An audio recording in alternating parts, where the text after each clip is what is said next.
Good morning! Magagawa po tayo ng sweets na chia seeds. So ito, ang 1/2 cup ng chia, nilagyan ko siya ng 4 cups ng water. Tapos, magmi-mix tayo ng dalawang thick cream at saka isang condensed milk at saka yung itong mango, ikakat ko ng cubes. So ito, i-mix natin muna dito sa container na yan. Tapos, after nyan, saka natin ibubuhos yung mixture ng chia.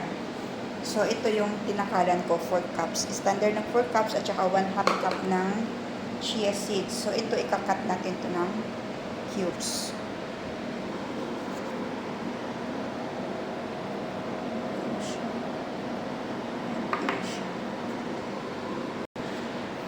So, ang thick cream na ginamit natin guys is 250 ml. So, ito na siya. Yan.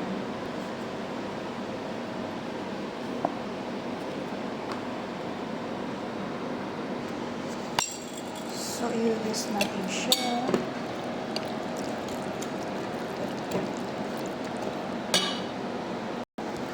So, ito na yung ating mixture guys. Ang ating mango at saka ang ating thick cream at ang condensed milk na ating hinalo.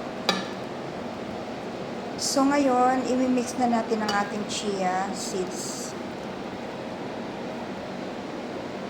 So, ayan na.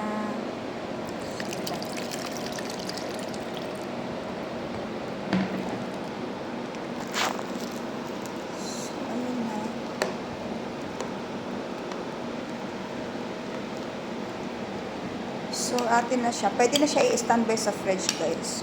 Ito, mamaya pa siya gagamitin pang dinner. After mag-dinner nila, ito na yung panghimagas. Ang sweets nila. Kasi may darating kami mamayang visitor na friend ng aming lady boss. So, thank you so much for watching, guys. And God bless and good morning po sa lahat. Ito po si Juday. God bless.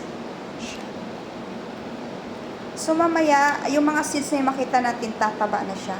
Last time, nung maggawa kami, hinaluan din namin ng pomegranate. Ngayon, ang order ng aking lady boss is mango lang. Kasi, mga girls yung darating. Last time kasi, dinala yun sa friend ng aming lady, aming boss na lalaki. At mga lalaki naman yun sila. So, thank you. Ito, natapos din tayo. God bless and God bless everyone.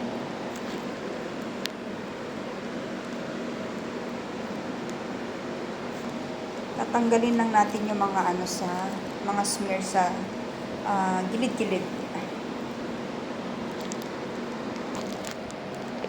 So, ayun na siya guys, naka-nylon na.